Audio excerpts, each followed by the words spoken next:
Porque tem dia que tu pensa de ti pior do que o próprio capeta pensaria. Tem dia que você olha para a deficiência e você diz: daqui da onde eu estou, a única coisa que me resta é mendigar. Mendigar amigos, mendigar atenção, mendigar favores, mendigar portas, portinholas, agendas, mendigar. A única coisa que me resta é ficar em grupos sem graça, de gente que conta piadas e eu nem tenho vontade de rir, mas eu rio porque eu tenho que ficar naquele grupinho, porque é o que me resta.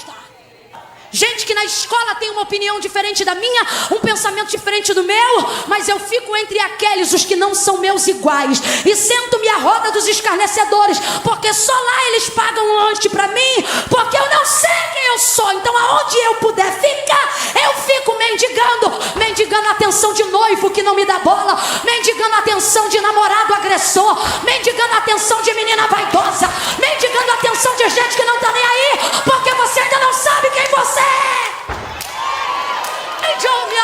Não quer dar glória, não dá glória, mas não vai me convencer que Deus não está falando contigo, porque eu sei que está. Eu estou sentindo a presença. Veja, o tempo todo é isso. Você sabe por quê? Porque o mundo só observa a nossa limitação. Para o mundo sobressai muito mais o que a gente faz ao invés do que a gente é. O mundo só olha para a nossa condição. O mundo julga a gente. Eles acham que a gente só é o que é por causa do que faz ou por causa do que tem. Os discípulos dizem cego, os vizinhos dizem cego, a sociedade diz cego. Mas João diz qual é a perspectiva de Jesus quando passa por ele. E passando, Jesus viu um homem. Por isso os antigos, quando oravam, e você já deve ter ouvido essa oração muitas vezes, eles diziam: Senhor, me perdoa de todos os meus pecados. Aí tu fica olhando para a irmã Zezinha, acorda cedo, oração, de tarde, jejum, à noite, vigília, quinta tá no monte. Você diz: que hora essa irmã peca? Ela não peca todo dia, e não peca esse tipo de pecado. Mas olha como ela pedia perdão ao Senhor. Senhor, eu te peço perdão por todos os meus pecados, pensamentos, atos, obras, gestos ou palavras. Olha isso, eles passavam em revista. Davi, ele dizia: Senhor, me perdoa. De que pecado? Ele diz: expurga de mim os pecados que me são ocultos. Olha o que ele está dizendo: aqueles que eu cometo, mas já o faço tão repetidamente que acho que é uma característica da minha personalidade, quando na verdade é uma natureza caída do meu eu corrompido. Livra-me deles, porque eles moram em mim. E quando nós olhamos para todas essas deficiências, e é por isso que eu estou me atendo aqui, porque eu estou falando destas, as que Jesus também apontou como sendo deficiências obtusas, problemáticas e cabulosas. Quais? As que vêm de dentro da natureza do nosso eu. Essas são mais difíceis de ser administradas, mas eu percebo a nossa similaridade com a deste cego, que também é limitado por uma deficiência. Mas ouça isso. Quando Jesus ia passando, vírgula, o texto diz que ele viu um homem, e então aponta a deficiência dele, que neste caso é cegueira. Presta atenção. E passando Jesus viu um homem. Complete aí para mim, por favor. Passando Jesus viu um? Logo em seguida, quando ele para e começa a olhar para este homem, os discípulos vão fazer da vida desse homem tese teológica.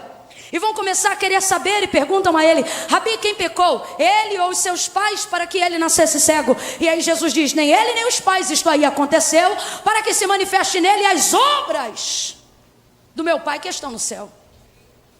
Então presta atenção, todos eles observam o homem por causa da deficiência. O que chama a atenção dos discípulos? O fato de Jesus ter parado para dar atenção a um homem limitado. O fato de Jesus ter parado para dar atenção a alguém que estava limitado dentro de uma esfera física.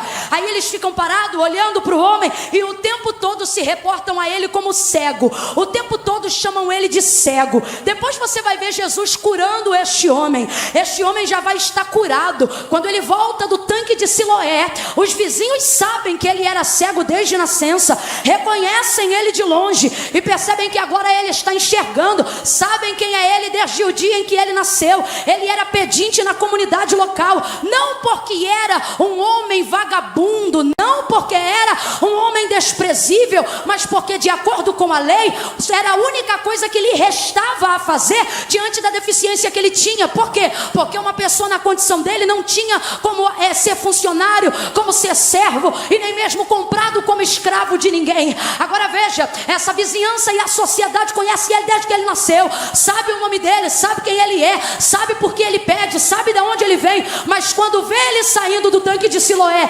e indo e voltando para o meio da cidade, o povo de vez olhar e se alegrar pela cura, ou o povo de vez chamá-lo pelo nome, olha o que o texto diz, que os vizinhos e o que Dante o viam a mendigar, começaram a dizer: não é aquele cego.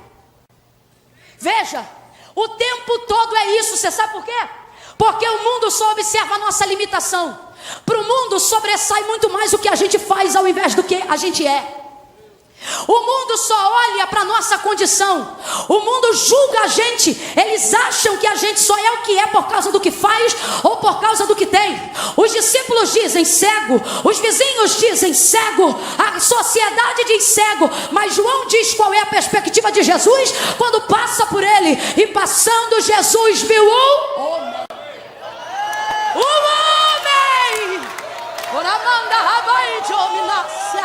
Olha para quem está do teu lado e diga desse jeito: para Deus, tá fraco, tá ridículo, vou te dar mais uma chance. Diga: para Deus, você não é só o que tem ou só o que faz. Diga: para Deus, quem você é maior do que o que você tem e do que o que você faz.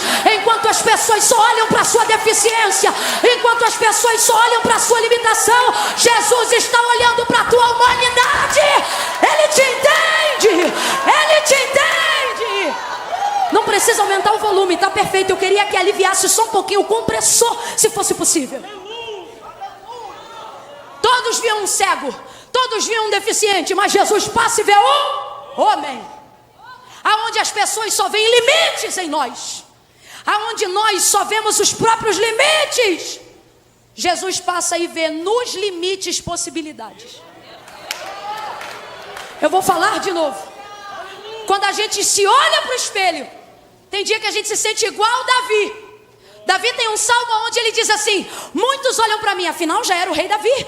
Ele disse assim: muitos olham para mim e dizem, ele é um prodígio. Aí Davi orava e dizia assim: mas tu sabes quem eu sou.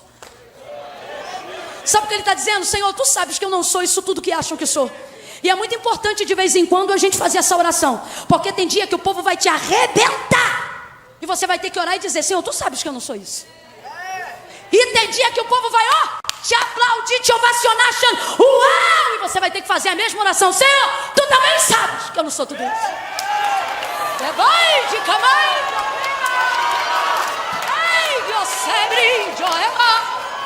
Veja, situações diferentes e a mesma oração. Por que a mesma oração? Porque só tu sabes quem eu. E tu sabes que eu sou muito mais do que o que eu faço. Tu sabes que eu sou muito mais do que o que eu tenho. Tu sabes que eu sou muito mais do que os meus limites apresentam. Por quê? Porque Deus não me escolheu por aquilo que eu podia fazer, mas Ele me escolheu por quem Ele via que eu podia ser. E para Deus a identidade de quem eu sou é muito mais importante do que aquilo que eu posso oferecer. Mas qual é o nosso problema? O nosso problema é que deixamos a sociedade colocar sobre nós um olhar que pressiona e que faz a gente só se aceitar quem a gente é se a gente for capaz de fazer. E quando a gente não se vê sendo capaz de fazer, acha que a gente não é nada, porque acha que não é capaz de ser. Mas e se eu te disser que o ser não depende do que você faz, só depende de quem você é? O que é isso? Camila, como é que eu faço para ser mais eu? Como é que eu faço para identificar melhor a minha identidade? Ora, você precisa deixar Deus ser Deus em você, não do jeito que Ele é Deus em mim, porque do jeito que Ele é Deus em mim, Ele só é em mim. Você não pode deixar Deus ser Deus em você do jeito que Ele é na Carla, porque do jeito que Ele é na Carla, Ele só é na Carla. Você não pode querer que Deus seja em você quem você é do jeito que Ele é na Júlia, porque do jeito que Ele é na Júlia, no mundo inteiro Ele só é na Júlia. Agora eu vou te perguntar: qual é seu nome? Responda. De novo. Camila, mas tem um monte de gente. Eu não estou perguntando o nome de gente, eu estou perguntando qual é o seu. Qual é o seu nome? Qual é o seu nome? Ele está dizendo: eu quero ser Deus do jeito que eu sou, exatamente em quem você é, de um jeito que eu só posso ser em você. Só em você, em mais ninguém. Mas permitimos com que os olhares das pessoas traduzam sobre nós o olhar que nós temos de nós mesmos. E começamos a viver nessa filosofia, achando que a gente não é nada porque não faz nada. Capítulo 1 do Evangelho de Jesus, segundo escreveu Mateus, ele escolheu Maria para ser a mãe do Salvador do mundo. Quando ele diz: tu conceberás e darás à luz, Gabriel fala para ela, ao Filho de Deus. Ela, ciente da escolha de Deus sobre ela, faz só uma pergunta: como se dará isso? O que significa? O que eu preciso fazer para isso aí acontecer? Por quê? Porque ela está disposta a viver a proposta do céu para ela. Como que você sabe que essa pergunta significa, Camila? O que eu posso fazer para cooperar com isto? Eu digo isto porque foi a mesma frase, a mesma colocação do grego utilizada quando Zacarias faz a mesma pergunta para o mesmo anjo, só que acerca de Isabel, quando o anjo pergunta para ela, quando ele pergunta para o anjo, como se dará isso? Porque Isabel era estéril, então o que Zacarias está querendo dizer, mas como é que isso vai acontecer? E para Zacarias, a sentença é: você vai ficar mudo. Por quê? Porque a pergunta era igual na boca, mas a motivação do coração de cada um era diferente. Uma está querendo saber o que eu faço para cooperar, e a outra está dizendo: isso não tem como acontecer. Não adianta ter o verso na boca, Deus olha o... Então não tem a ver com o que você fala, tem a ver com a forma que você sente. Para Maria, agora ouça isso. Para Maria, depois de saber que ela seria a mãe do Salvador do mundo, ela pergunta: de que forma se dará isso? Que neste contexto significa: o que eu faço para cooperar com isto? Olha a resposta de Gabriel, por favor, presta atenção. Olha a resposta de Gabriel. Ele não diz para ela: faça isso, faça aquilo. Ele não diz: entre aqui e sai ali. Não. Quando ela pergunta: como se dará isso? Que significa o que eu faço para cooperar com isto? Ele responde assim: descerá sobre ti o Espírito Santo, e o poder do Altíssimo te envolverá, e tu serás coberta por esta sombra ao redor e por diante, e conceberás e darás a luz ao Filho de Deus. Olha isso, presta atenção. Ela está perguntando: o que eu faço? E ele responde: descerá sobre ti o Espírito Santo.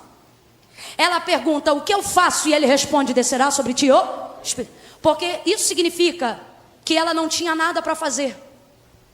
Ela está perguntando: o que eu faço? Porque a cultura de quem trabalha para comer e come para viver é que tudo que eu vá participar de bom eu tenho que fazer alguma coisa.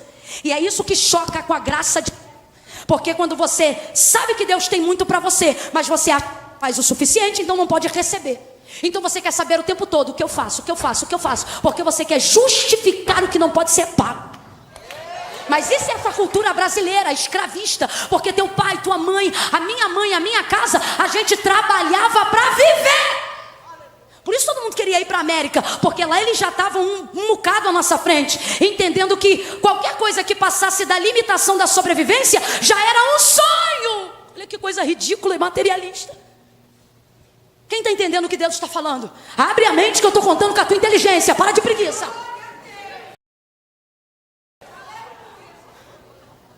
Porque a gente foi treinado dessa forma. O ser humano foi treinado dessa forma. Quantas vezes a teologia, o estudo do Gênesis foi conturbado sobre a ideia de que o trabalho veio por causa do pecado. Não, o excesso, o cardo, o espinho veio por causa do pecado. O trabalho já existia, mas não deveria ser assim como é. Mas foi colocado em nós. Isso não é a vontade de Deus, é a vontade do pecado que veio sobre nós. Agora preste atenção. Quando o anjo diz: descerá sobre ti o Espírito Santo, e ela, pobrezinha de Nazaré, igual a gente, acostumada a trabalhar para comer e a viver para trabalhar, pergunta: como se dará isso? O que o Senhor precisa que eu faça? E ele diz: descerá sobre ti o Espírito Santo, e o poder do Altíssimo te envolverá. O que ele está mandando ela fazer? Bora, vai lá. O que ele está mandando ela fazer? Nada. Por quê? Porque o Senhor não escolheu Maria por aquilo que ela podia fazer. O Senhor escolheu Maria por causa da moça que ela Era. A Bíblia diz que ela era justa. O próprio José, quando duvida que se foi traição ou se era Deus, ele sabia que ela era tão justa que ele planeja deixar ela secretamente, porque estava na dúvida. Então presta atenção, Deus está querendo derramar coisas extraordinárias, mas a gente acha que isso só vai acontecer se a gente fizer. Aí Deus está dizendo, vou derramar, e você diz, o que eu tenho que fazer, o que eu tenho que fazer, o que? Porque você anulou a sua humanidade. Parece que Deus só te quer para ser um instrumento, mas você não é uma tesoura. Você não é um bisturi, você não é um saxofone. Quando o rapaz estava tocando sax aqui, por sinal, maravilhosamente bem, lindamente, Deus não estava recebendo o sax, Deus estava recebendo o saxofonista. Você consegue entender isso? Você consegue entender a diferença? Quando a Júlia estava cantando, nós estávamos recebendo a voz dela, Deus estava recebendo o coração dela. Volta para Maria que eu volto para João 9. Quando ele diz, descerá sobre ti, ela está que nem a gente, o que eu tenho que fazer? E vamos traduzir a grosso modo, o anjo está dizendo nada. Porque você não foi chamada para fazer, você foi chamada para...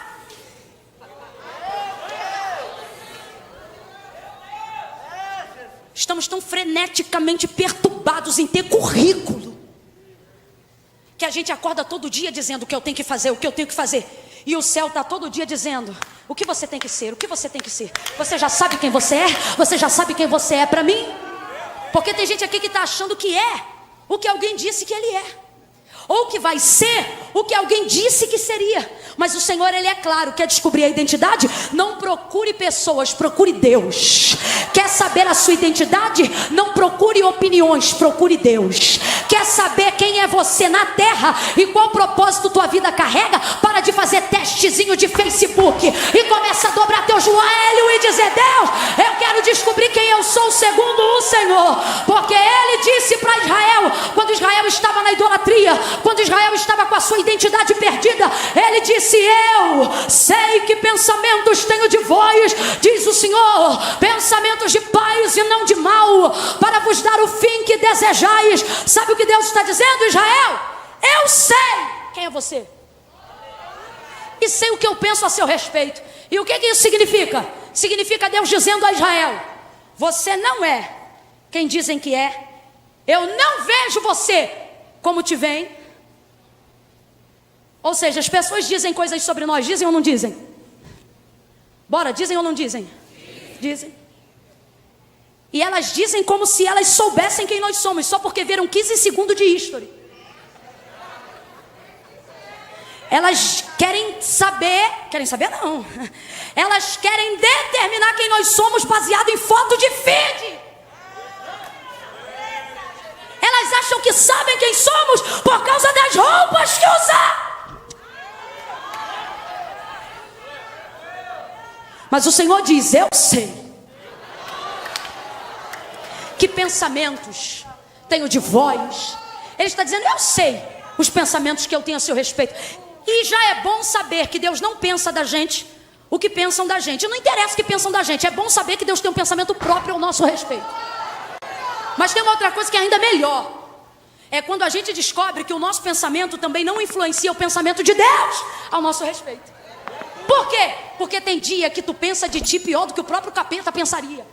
Tem dia que você olha para a deficiência e você diz, daqui da onde eu estou, a única coisa que me resta é mendigar. Mendigar amigos, mendigar atenção, mendigar favores, mendigar portas, portinholas, agendas, mendigar.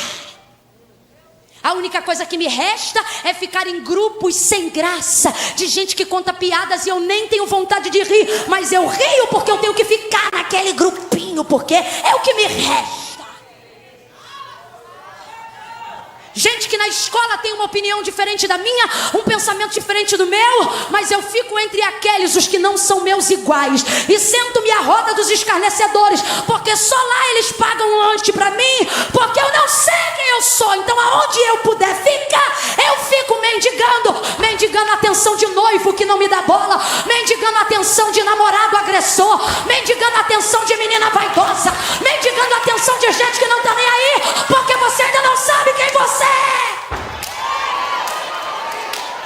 E vai, Jônia, não quer dar glória, não dá glória, mas não vai me convencer que Deus não está falando contigo, porque eu sei que está. Eu estou sentindo a presença dele aqui. E essa é a melhor parte. É quando podemos perceber que Deus também não pensa da gente o que a gente pensa de si mesmo. Sabe o que ele está querendo dizer? O pensamento dos teus pais não influencia meu pensamento. O pensamento da sociedade não me faz pensar de você diferente do que eu penso. Mas o dia que você também está muito mal e pensa, não sou, não tenho, não posso, ou ao inverso, porque a gente só fala do complexo de inferioridade, mas tem também o complexo de superioridade, né? Só que olha o que Deus diz. Eu sei, sabe o que ele está dizendo? Meus pensamentos não são baseados nem nos teus tios, nos teus cunhados, nos teus vizinhos, nem nos teus colegas de escola, nem na tua mãe, nem no teu pai. Mas também o que você pensa de si não muda o que eu penso de você. Olha o que ele está dizendo. Que o que você pensa de você também não determina o pensamento dele ao seu respeito. Mas qual é o perigo de pensar de mim o que eu não sou, por ainda não me conhecer? O problema é que meu pensamento não influencia o pensamento de Deus, mas o meu pensamento sobre mim influencia a forma como eu vivo. Porque Salomão disse que assim como o homem se vê por dentro, assim ele é, ou será por fora. Significa o quê? Que quando você acha que você é uma coisa, mesmo você não sendo aquilo, você se comporta como se você fosse aquela coisa. Quem está entendendo, diga amém. Por exemplo, aqui ó, vamos aqui ó, psicologia rapidex. Nabucodonosor, ele virou de verdade um quadrúpede quando veio sobre ele a sentença em razão da sua soberba? Ele deixou de ser gente? Ele continuou sendo gente, mas ele agia como gente? E o corpo da gente, seja por qual forma for, ele se adapta aos ambientes. E ele pode criar formas e tamanhos. A maior comprovação disso é a cultura. Todo mundo é da mesma cor no mundo? Da mesma raça? Do mesmo biotipo? Claro que não. Existem uma série de tribos e aldeias africanas que mostram pra gente, inclusive, que o alongamento do pescoço pode ser adaptado, que o comprimento da língua pode ser adaptado, porque nós somos seres humanos e apesar da nossa humanidade, há em nós um poder de adaptação fora do comum. Quando a sentença sobrecai a Nabucodonosor por causa da sua soberba, o texto não diz ele virou bicho, o texto diz e ele foi para a relva como um bicho. Não está dizendo que ele virou bicho, ele continuava sendo gente, mas vivendo como bicho. Aí, em razão disso, coisas começaram a acontecer. Sua pele começou a mudar, porque ele já não dormia mais na cama. Suas unhas começaram a crescer como de uma besta fera, porque ninguém lhe cortava mais as unhas. E se você passasse por Nabucodonosor, você ia ver ele comendo capim e você ia tomar um susto, porque não era bicho de verdade, mas também não era gente com verdade. Devia ser uma cena assustadora. Porque você está acostumado com bicho e está acostumado com gente. O que você não está acostumado é com o cruzamento das duas coisas. A pessoa que não conhece a sua identidade torna-se assustadora, porque ela não é nenhuma coisa e nem outra. Agora olha a situação de Nabucodonosor. O texto diz que o que difere a gente do animal é o que vai acontecer com ele depois que Deus o recupera. Olha como ele fala, o testemunho do relato pós esse episódio. Ele diz, então tornou-me a vir a mim o meu ouro não, meu trono não, meus filhos não. Olha o que difere, gente, quem é e quem não é. Não é dinheiro, não é cor de pele, não é raça, não é status nem prestígio. O que difere quem é e quem não é a capacidade que cada um tem de enxergar e conhecer a si mesmo. O texto diz, no testemunho de Nabucodonosor, ele dizendo assim, então tornou-me a vir a mim o meu entendimento e me foi restaurado depois do entendimento, meu reino, meu ouro, minha prata, meus servos, minha glória. Porque o problema de Deus não era Nabucodonosor reconhecer o que ele fez. O problema era ele dizer que fez para a glória do nome dele. Então assim, Babilônia era magnífica, era, num contexto arquitetônico era, e Deus sabia que havia participação de Nabucodonosor em tudo aquilo. O problema é quando ele disse, para a minha glória. Aí ele foi, por quê? Perdeu, quis tocar numa identidade que não era dele. Deus é tão bom que deu até o filho, mas a glória ele não divide com ninguém. Guarda um negócio que eu vou te falar, e não esquece mais não. Deus perdoa até pecados contra a sua santidade, mas ele não tolera pecados contra a sua autoridade. Olha isso. Quando o entendimento dele volta, volta o reino. Quando o entendimento dele volta, volta o convívio familiar. Você diz, eu preciso de dinheiro para ser. Você diz, eu preciso de carro para ser. E Deus está dizendo, você precisa de entendimento. Quando o entendimento vem, o restante é consequência. Quando Deus perguntou para Salomão o que ele queria, se sabedoria ou se riquezas, o que ele pediu? Vambora! O que ele pediu? Ai, Camila, eu estou com fome, a fome vai passar. Agora o entendimento que você vai alcançar de quem você é, ninguém vai mais poder te tirar. Então vamos lá, quando Deus perguntou o que ele queria, ou quando foi lhe dada a possibilidade de pedir o que ele quisesse, podendo pedir todo o dinheiro do mundo, ele pediu o que, gente? Agora quem foi o homem mais rico do mundo? Hã? Porque teve dinheiro? Porque teve o quê? Rebadai de Camal e a Sérvia. Quem está entendendo o que Deus está falando? Você quer ter coisas para ser a pessoa, e Deus está dizendo, você tem que ser a pessoa, e ter coisas será consequência de quem você vai se tornar. Quando o Espírito desceu sobre Maria, o Espírito Santo, e ela começou a gerar, ali era Deus dizendo, você não precisa fazer, você só precisa ser. Ele não está dizendo para ela, eu estou te chamando para fazer mães. Não, ele está dizendo, eu estou te chamando para ser mãe. Está na hora da gente entender quem a gente é. Todo mundo olha e só vê um cego. Jesus olha para o mesmo cego e vê um ser humano. A gente está querendo espiritualizar tanto que não estamos mais aceitando a própria humanidade. Eu vou falar um negócio que você pode rir da minha cara, mas você escuta o que eu estou dizendo, porque isso vai ser verdade daqui a uns 10, 15 anos, se não quebrarmos esse ciclo de perfeição virtual. Ninguém consegue mais botar a cara do jeito que é na rede social. E um dia não vai conseguir colocar a cara na rua.